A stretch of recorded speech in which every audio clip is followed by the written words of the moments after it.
Sebagai seorang gadis, impiannya tentang kebahagiaan begitu besar. Barangkali seperti gadis-gadis lainnya. Dia itu pemuda bejat, preman dunia malam, pemuda kebanyakan, etika dan moralnya diragukan. Sampai kapanpun ayah tidak akan merestui hubungan kalian. Dengar!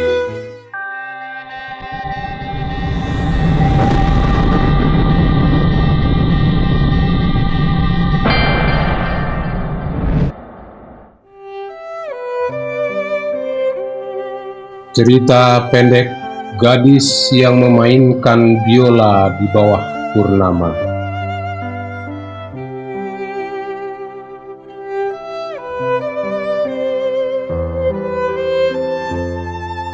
Suara biola itu selalu terdengar setiap malam bulan purnama. Dengan irama mendayu-dayu menembus keremangan malam. Kadang tinggi menyayat, kadang rendah memilu. Seakan mengabarkan kesedihan yang berlarat-larat dan tidak pernah bisa dituntaskan. Tidak ada seorang pun yang tahu siapa biolis yang menggesek biola dengan irama yang sendu sekaligus keluh itu. Tidak ada seorang pun yang tahu dari mana suara biola itu berasal. Karena suara biola itu menggema di mana-mana, berkumandang di angkasa raya, bagai arus yang mengalir tanpa hulu, tanpa hilir. Ya, orang-orang hanya tahu irama biola itu mengumandangkan keperihan yang menyayat, kepedihan yang berkarat, penderitaan yang berabad-abad. Dan karenanya, siapapun yang mendengar irama biola itu bagai terbetok emosinya untuk tenggelam dalam keharuan, lalu menangis, terisak-isak, tersengguk-sengguk, bahkan tidak sedikit yang kemudian meraung-raung dengan histeris. Begitu magis, begitu misterius, suara biola itu mengalun memenuhi udara kota, bagai arus yang mengalir tanpa hulu, tanpa hilir. Ya, nun jauh di sudut kota, di atas sebuah bukit, di bawah sebatang pohon yang rindang, seorang gadis berdiri memainkan biola sambil menatap purnama.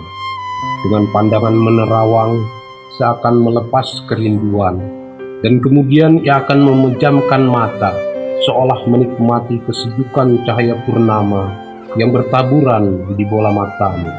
Sungguh, tiada keindahan yang begitu memesona, kecuali purnama yang bernari-nari dalam mata yang terpejam. Maka setiap kali gadis itu menikmati purnama dengan mata terpejam, setiap kali itu pula ia mengalami ekstase, sehingga gesekan biola yang dimainkannya melahirkan irama magis dan mistis, irama yang mengalunkan kepedihan jiwa yang merana, irama yang mengabarkan kehampaan batin yang menjelaga, irama yang melagukan kesunyian hati gurun Sahara, irama yang mengharu biru perasaan siapapun yang mendengarnya. Sungguh, gadis itu tidak bisa mengingat sejak kapan ia memainkan biola di bawah purnama, di atas sebuah bukit, di sudut kota, di bawah sebatang pohon yang rindang. Mungkin sudah 1000 purnama atau lebih. Entahlah, ia tak lagi mengingatnya. Yang ia ingat hanyalah purnama. Ya, purnama. Ia selalu merindukan purnama, bulan bundar sempurna, dengan cahaya penuh kesejukan, penuh keindahan, dan penuh kedamaian. Baginya, purnama adalah harapan, di mana impian barunya dimekarkan, di mana keletihan jiwanya dilangirkan, di mana nestapa diri disirnakan. Ya, purnama. Hanya purnama yang selalu dinantikannya. Selebihnya, ia tidak ingin mengingatnya, justru ia ingin melupakan semua yang telah terjadi pada masa lalunya, masa lalu yang terlalu indah dilupakan, terlalu sedih dikenangkan. Namun, setiap kali ia melupakan, setiap kali itu pula ia terbayang-bayang. Oh, cinta dan nafsu, kenapa harus padaku? Sebagai seorang gadis, impiannya tentang kebahagiaan begitu besar. Barangkali seperti gadis-gadis lainnya, masa depan yang indah merupakan cita-cita yang didamba. Tapi menurutnya, keindahan itu tidaklah diukur dari materi semata. Tersebab materi bukanlah jaminan sebuah kebahagiaan. Sungguh, ini soal kehidupan spiritual, soal transendensi, soal eksistensi, soal cita rasa hubungan dua jiwa. Dan jawaban utamanya adalah cinta. Ya, cinta. Kau tahu itu, Leslie? Ungkapnya kepada teman kuliahnya. Leslie tersenyum, meskipun tidak memahami, tapi cukup memaklumi. Kalau aku sih setuju-setuju saja dengan pendapatmu, Ama. Saud Leslie mengomentari ucapan sahabatnya yang dipanggilnya Ama. Ya, Ama. Begitulah gadis itu dipanggil oleh teman-temannya. Namanya Purnama. Ia anak satu-satunya dari keluarga kaya dan terpandang di kota itu, sehingga apapun yang ia inginkan selalu ia dapatkan. Barangkali lebih tepat jika dikatakan apa yang ia mau senantiasa dituruti oleh orang tuanya. Kecuali satu hal, hubungannya dengan seorang pemuda bernama Bongkot. Ya, bagaimana mungkin ayah membiarkan dirimu dekat dengan pemuda seperti dia? Ujar sang ayah awal mengetahui hubungannya dengan Bongkot. Dia itu pemuda bejat, preman dunia malam, pemuda kebanyakan, etika dan moralnya diragukan. Sungguh aneh, kamu bisa jatuh cinta kepadanya. Jangan-jangan kamu sudah kena guna-guna. Suara sang ayah meninggi melepas emosi. Ama tersentak. Sampai kapanpun ayah tidak akan merestui hubungan kalian. Dengar, sampai kapanpun, ungkap sang ayah. Dan itu cukup membuat Ama menangis. Sungguh, cinta memang aneh. Lantaran cinta mengalir di luar logika. Cinta sepenuhnya bagai arus di sungai kalbu. Ialah gelombang perasaan yang menderu-deru, bagai suara gaib yang memanggil-manggil di palung malam sunyi. Begitu magis, begitu misterius, membuat siapapun yang jatuh cinta kerap tak merawat akal sehatnya. Ya, haruskah aku melakukan sesuatu yang tidak bisa kulakukan? Suara Ama lirik. Apa yang kau maksudkan, Ama? Bongkot balik bertanya. Berpisah denganmu, melupakan dirimu, jelas Ama. Bongkot tertegun beberapa saat, menatap Ama dengan tajam, lalu tersenyum. Segala yang terikat oleh cinta tak mungkin bisa dipisahkan, Ama. Tak mungkin saling melupakan, ucap Bongkot begitu lembut. Kita sudah mengukir masa-masa yang begitu indah, kemesraan yang tak terkatakan, keriangan dalam setiap denyut nadi. Kebahagiaan yang telah kita jaga tanpa celah. Karenanya, jangan sampai kita rusak keindahan itu, Ama. Kalau begitu, miliki aku sepenuhnya, pinta Ama. Bongkot terhenyak. Jiwanya bergetar, tubuhnya gemetar. Purnama di langit malam, cahayanya tersaput mendung. Angin bersembunyi di kegelapan, lolong serigala di kejauhan. Aduhai, semak rumputan nan gusar. Apakah keterpisahan? Apakah keintiman? Dinding pemisah telah dihancurkan. Engkau mengalir dalam tubuhku, aku mengalir dalam tubuhmu. Oh, cinta dan nafsu, kenapa harus padaku?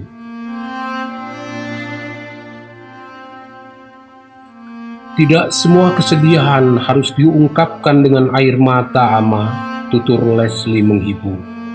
Ini bukan kesedihan, Leslie, ini penyesalan. Tidakkah penyesalan yang melahirkan kesedihan?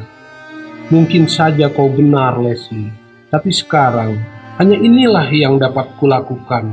Hanya ini, Leslie, tegas Ama. Matanya sembab, tatapannya lembab. Leslie lalu mendekat dan membelai rambutnya. Kau bisa melakukan hal yang lain, Ama. Aku yakin itu. Jadi lakukanlah hal yang lain. Kau pandai memainkan biola. Mainkanlah itu. Kau akan menjadi kuat dari sekadar menangis. Aku ingat kata-kata ayahku. Dia memang lelaki bejat, lelaki malam, lelaki yang etika dan moralnya diragukan. Sekarang dia pergi entah kemana. Ia menghilang bagai asap yang membumbung ke udara. Ah, tapi aku mencintainya, Leslie. Aku mencintainya. Sedikit pun aku tak dapat mengutuknya, meski ia meninggalkan keperihan teramat dalam. Leslie hanya mendengarkan dengan setia sambil mengangguk-anggukkan kepala. Nun jauh di sudut kota yang lain, di atas sebuah bukit yang lain, di bawah sebatang pohon rindang yang lain, Bongkot merangkak tertatih-tatih. Wajahnya biru legam, sebagaimana juga tubuhnya yang bengkak-bengkak penuh luka dan lumuran darah. Ia tak henti meracau. Ama, Ama, lirih suaranya memanggil-manggil. Hingga dirasakannya dunia berputar, berputar-putar, terus berputar-putar. Berbarengan dengan itu, rasa kantuk yang luar biasa menyekapnya. Ia ingin tidur sepuas-puasnya, tidur sepuas-puasnya. Ya, kamu yang namanya Bongkot.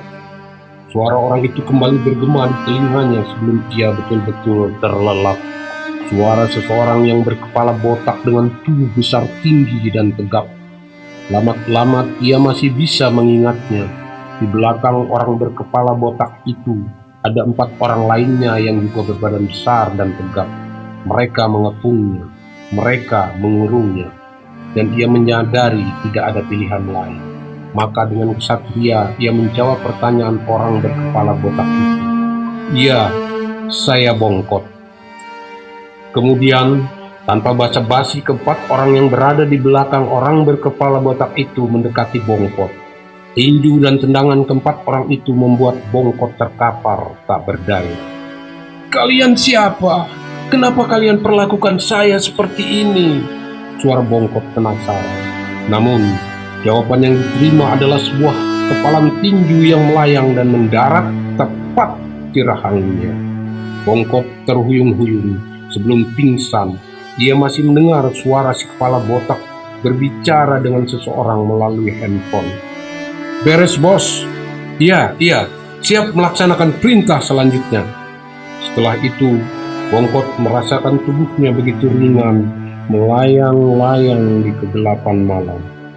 Ketika ia sadar, mendapati wajah dan tubuhnya bengkak-bengkak berlumur darah. Hingga dirasakannya dunia berputar, berputar-putar, terus berputar-putar. Berbarengan dengan rasa kantuk yang luar biasa menyekapnya, ia ingin tidur sepuas-puasnya, tidur sepuas-puasnya. Ya, tapi suara seseorang kembali bergema di telinganya sebelum ia betul-betul terlelap. "Perintah bos, kita harus membakarnya sampai menjadi abu."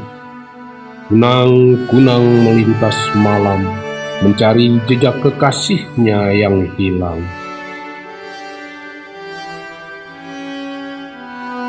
Kini Ama sendiri. Dia memutuskan untuk menjalani kehidupannya dalam kesendirian, berlari dari kehidupan yang semestinya ia jalani. Walau ia menyadari bahwa ia telah memberi kesedihan lain bagi orang tuanya, memberi pertanyaan-pertanyaan lain untuk teman-temannya, dan hal ini merupakan kesedihan lain yang harus ditanggungnya. Sungguh, Ama sudah bertekad untuk menjalani kehidupannya dengan melupakan.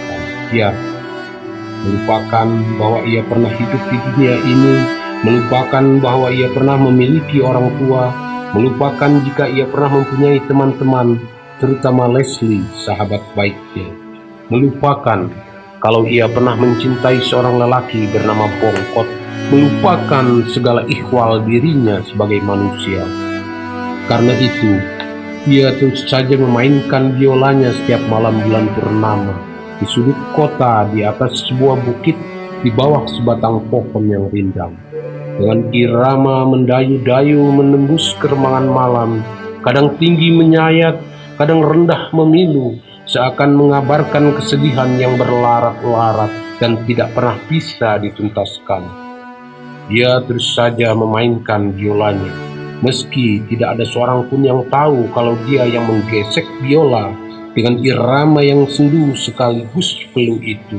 Sungguh, tidak ada seorang pun yang tahu dari mana suara biola itu berasal, karena suara biola itu menggema di mana-mana, berkumandang di angkasa raya, bagai arus yang mengalir tanpa hulu, tanpa hilir. Ya, orang-orang hanya tahu irama biola itu mengumandangkan kepedihan yang menyayat, kepedihan yang berkarat, penderitaan yang beradat-adat, dan karenanya siapapun yang mendengar irama biola itu bagai terbetot emosinya untuk tenggelam dalam keharuan, lalu menangis, terisak-isak, tersengguk-sengguk, bahkan tidak sedikit yang kemudian meraung-raung dengan histeris. Begitu magis, begitu misterius, suara biola itu mengalun memenuhi udara kota bagai arus yang mengalir tanpa hulu, tanpa hilir. Ya, sementara ama, setiap kali fajar menjelang dan permainan biolanya usai, ia terbang menghilang entah kemana, dan kembali lagi saat purnama tiba, memainkan biolanya di sudut kota, di atas sebuah bukit, di bawah sebatang pohon yang rindang. Sungguh